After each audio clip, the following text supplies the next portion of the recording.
Hello all, it's Thursday the 9th of July today. Let's get learning. So, some more rhymes. Grins is the word we're looking for, the rhyme word. Have a look at your rhyming options at the bottom. Have a read, see which word it goes in. Pause me now. They laughed and worked all afternoon with growling, hopeful grins. This plan could bring a peaceful truth where everybody wins.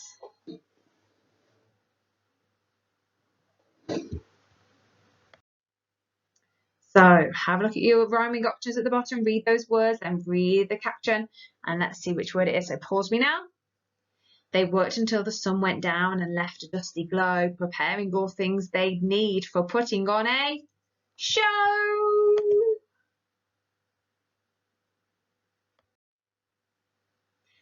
Okay, have a look at your rhyming words. Have a look at that word in bold that we need to get to rhyme with it, and have a read and put the right word in. Pause me now.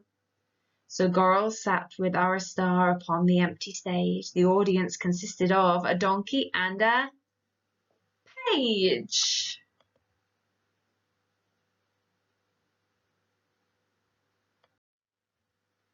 So read your questions, read the extract, sentence stems to use to answer your questions. Guys, pause me now. What adjective describes the giant? Where is Jack hiding? How might you say the giant's speech? Which word tells you how to say it? A colossal giant marched into the room. Jack peered nervously through a hole in the cupboard door. The giant's face was covered by a bushy brown beard. He had rosy cheeks and there was not one single hair on the top of his head. Fee-fi-fo, fum, I smell the blood of an Englishman, bellowed the giant menacingly. Jack shivered with fear. The terrifying giant sat down at the table. On the table was a hen and a golden harp. The glittering harp caught Jack's eye, and although he was petrified, he watched with fascination. So what adjectives describe the giant? So you can see here, a colossal giant marched into the room. Where is Jack hiding? Here. So Jack peered nervously through a hole in the cupboard door. So Jack is hiding in the cupboard. How might you say the giant's speech, and which word tells you this? Which word tells us how to say this speech here? There's a word that really tells us how we should be saying it. It's bellowed. If you bellow something, you bellow it. Have a go at reading it out, bellowing it. Your mums and dads or teachers will be going, what is that racket? Read your questions, read the extract, sentence stems, and answer them, please. Pause me now. What does the giant have to do to get the hen to lay? What does the hen lay? And what happens to the giant when the harp sings? So what does the giant have to do to make the hen lay? Lay, said the giant, and the hen laid an egg. The egg was made of solid gold. Jack was mesmerised by the bright shining egg as he watched through the hole in the cupboard door. Sing, said the giant to the harp, and the harp sang. A beautiful, calming song came out of the harp, and it seemed to cast some kind of spell over the giant because he soon fell asleep. So what does the giant have to do to get the hen to lay? Lay, said the giant. And then the hen laid an egg, so he has to say lay. What does the hen lay? An egg, and the egg was made of solid gold. And what happens to the giant when the harp sings? So a calming sound came out of the harp, and it cast a sort of spell over the giant because he soon fell asleep. So what happened to the giant when the harp sings? He fell asleep. Read your questions, read the extract, and then think of your sentence stems to answer it. Pause me now. What does Jack do before he moves, and how does the harp feel? What does it do? When Jack was certain that the giant was fully asleep, he crept out from his hiding place and skillfully climbed up onto the table leg and onto the tabletop. He grabbed the hen and the harp and made a daring leap down to the ground. The hen nestled happily under Jack's arm, but the harp was alarmed to be grabbed by a stranger. As Jack headed towards the door, the harp cried, "Help! Master!" What does Jack do before he moves? Jack waited until he was certain that the giant was fully asleep before he crept out of his hiding place. And how does the harp feel? Well, what does the harp do? The harp was alarmed to be grabbed, and he cried, "Help, master." So how does he feel? He's alarmed, he's frightened, he's scared, he doesn't understand what's going on. So what does he do? He shouts out, he screams out, "Master!" Odd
Okay, Evie uses the counters to make the numbers 1 to 10. Tick all of the numbers that are even. What do you notice about all the even numbers? You don't need to tick them if you don't have this. You can write them in a list. List all your even numbers. Use counters and tens frames if you're in school, and if you're not, show that 14 is an even number. You can draw them, like the ones above. You can draw your own versions. So draw me 14 and show me why it is even. Draw me 15 and show me why it is odd. Is 18 odd or even? And talk about your answers if you have somebody to talk about them with. If you don't, write them down and get your mummy or daddy to send me them in an email. Pause now, guys. You can see there we've got 2, 4, 6, 8, 10. 2, 4, 6, 8, 10. And I'd love to see your answers for your counters and that you've created, the odd and even numbers. Okay, draw circles to show groups. So group the shoes in twos to show that 16 is even. So you can draw the shoes as circles if you'd like to, but you need to draw 16 of them and then put them into groups of 2. And you've got to do for the same for the socks. So you can draw your socks, or you can draw your socks as circles, so there's 17 of them, and show them in twos. Then you can either make a list of all the even numbers, or you can draw your own number square and then colour them in. Colour all of the even numbers and talk to the person next to you about, or to a grown-up at home, or send me your answers in an email. What do you notice about the last digit in all of your even numbers? Pause me now. Okay, there's our shoes in twos, there's our socks in twos, and they are our even numbers. And what do we notice about all of those numbers? They all end in what? They all end in 2, 4, 6, 8, or 10. They all end in a 2, 4, 6, 8, or a 0. Dexter makes the number 70 from base 10. 70 is odd as you cannot share it equally into 2 groups.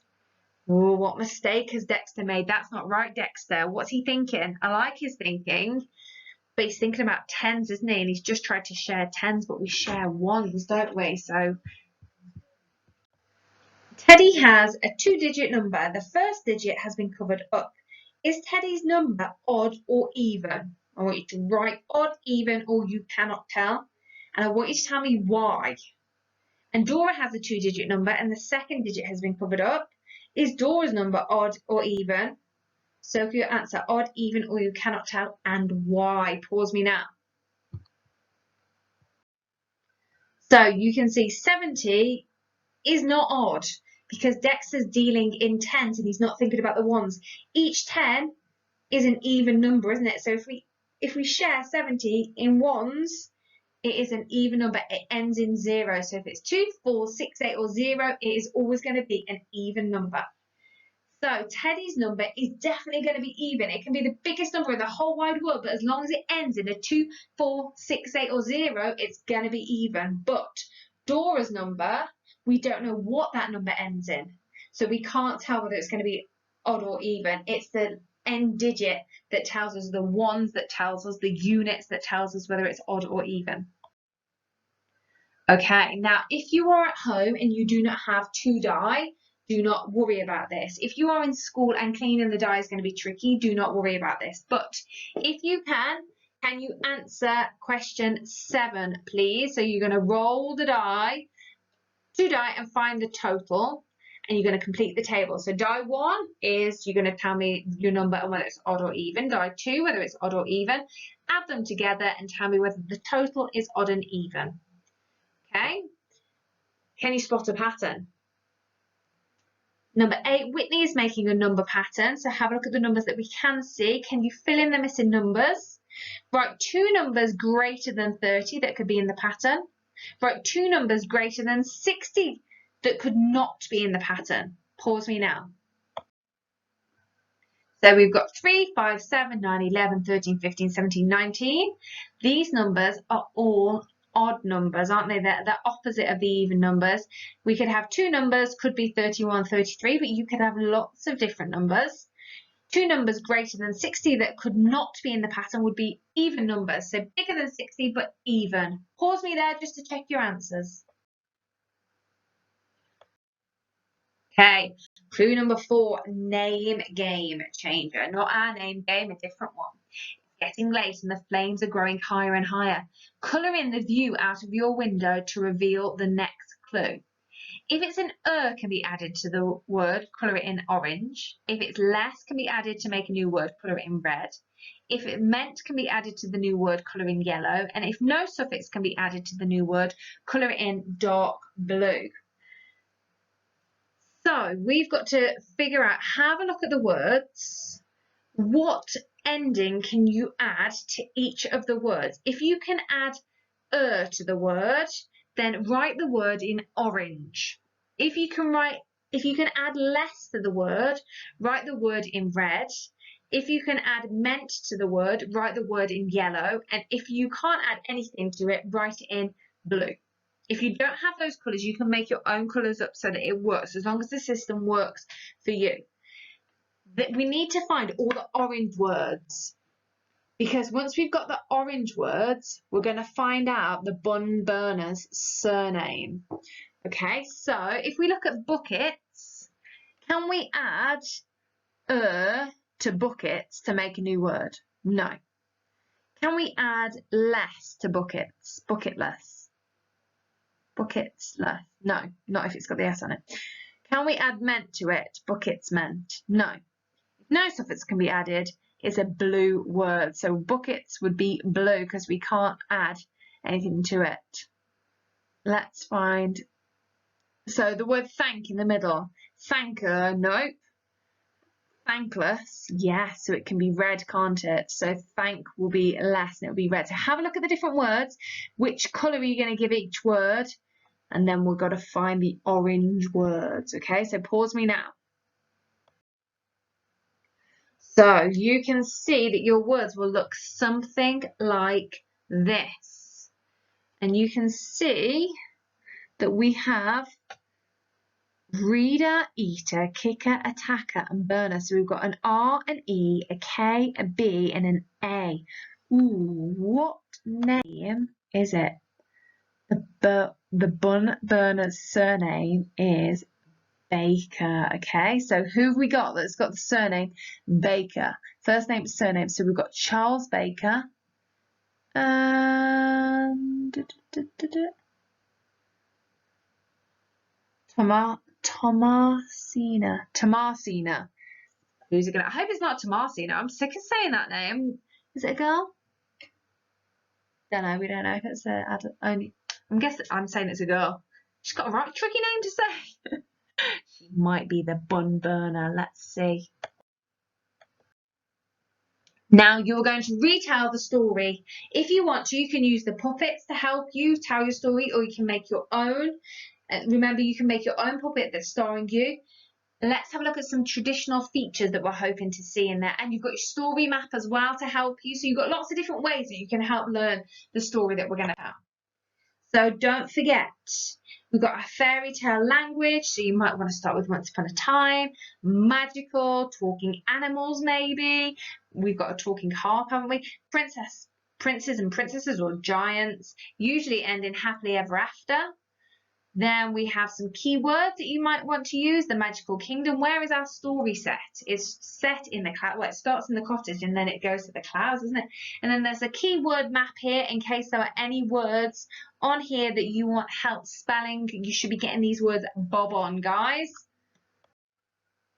So you've created your own story plan. I want you today to rehearse what your story is going to look like with you as Jack and any extra details. So if you start rehearsing your story, either looking at your storyboard or with your figures that you've created, and you think of any extra ideas, write them down, jot them down on your story map, so when you come to write your story tomorrow, you'll have loads of amazing ideas. So can you plan your own version of you and the beanstalk? So you're going to create your story map using you as a central character instead of Jack. We need to be looking at weather. Oh, disappeared. We need to be looking at weather. So I thought it might be interesting to have a little look through these slides on weather and some activities that we might be able to do. So I'd like you have a think about what the word weather means, what different types of weather there are, what is the weather like today, and how do you know? What are your clues, like in guided reading, looking for the clues? What are the clues? So the weather, what kind of weather is it? How will you find out about what the weather will be like tomorrow? So pause me now to have a think or a discussion about those questions. So the different weather, we have sunny, windy, rainy, we have sunny intervals, thunderstorms, and weather forecasts. So I thought it might be exciting if you pretended to be a weatherman or a weatherwoman, and you can talk us through what today is. So when they go to the weather, they go, thanks, Jane. Thanks for handing over to me there, Jane. Now, I'd like to talk to you about the weather. So today we can see that it's a very sunny day, and we know that it's a very sunny day because the sky is blue, there are no clouds in sight, and it's very warm. The temperature is high today. So I want you to go through, so decide what kind of day you're going to be reporting on. You could pretend to be in a blizzard.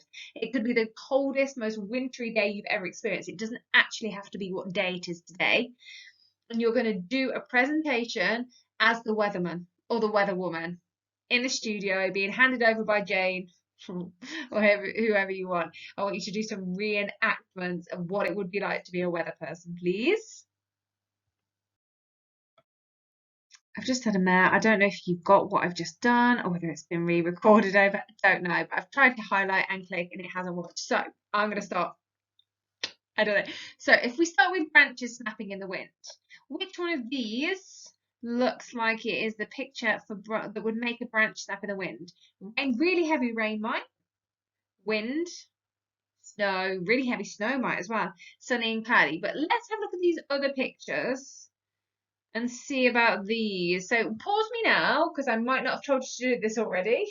Pause me now and have a look which three matches. So you need one from the top, one for the middle, one for the bottom. How are you going to match them up? Pause on that. Pause me now. I'm going to mare on this slide, guys. So you could be saying, well, rain could snap the branch. You're right, and snow could. But which one of these top pictures, if we pick snow, which one do you think it's going to be? It's going to be this one, isn't it? And this one goes with the snow. Which image do you think at the bottom represents the snow? And if you're not sure, work backwards. Which one do you know for sure? We know that's fog, don't we, for sure? F-O-G, fog.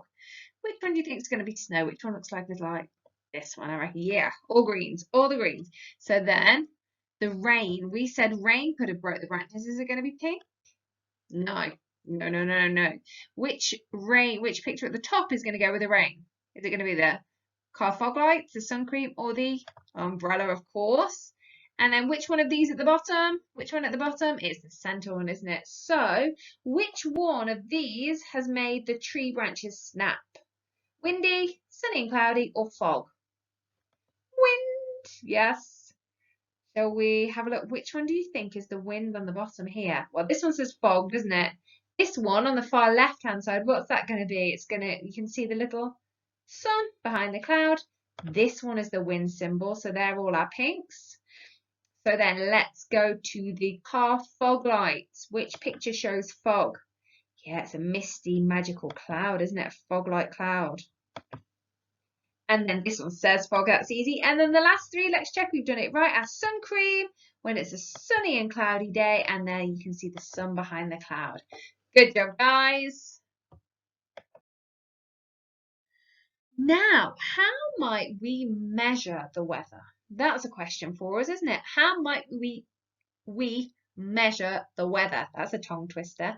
So in the pack, on the Monday pack, I have put together some little ideas for creating your own weather measuring devices. Now, if you're in school, I'm not sure what you can and cannot access. I'm hoping a little cup and maybe some twigs. I was thinking maybe you might be able to use twigs from the wild area, from the forest area, to put all that together. I was hoping maybe you might be able to make a wind measure at least. Maybe if you're at home, you might be able to make a water measure. I know Mrs. Mullen has set that as one of your challenges. We did see a couple. If you've already done that, you obviously don't need to do it again because you'll have one in the garden. But if you can show me some of your results, because we've had some fierce rain, haven't we? So in the work pack on the Monday, there are some ideas of how you can do this. You can spread it out. You don't need to do it today. They're just some ideas. Now, this video is problematic. I can't download it. So I've got an image here, but I can't download it to my computer to upload it so that it just magically works for you guys. So what I have done is I've made a copy at the top of the BBC bite-sized clip. It's Z9G87TY. If you type in that into the top of the Google, then it will come up.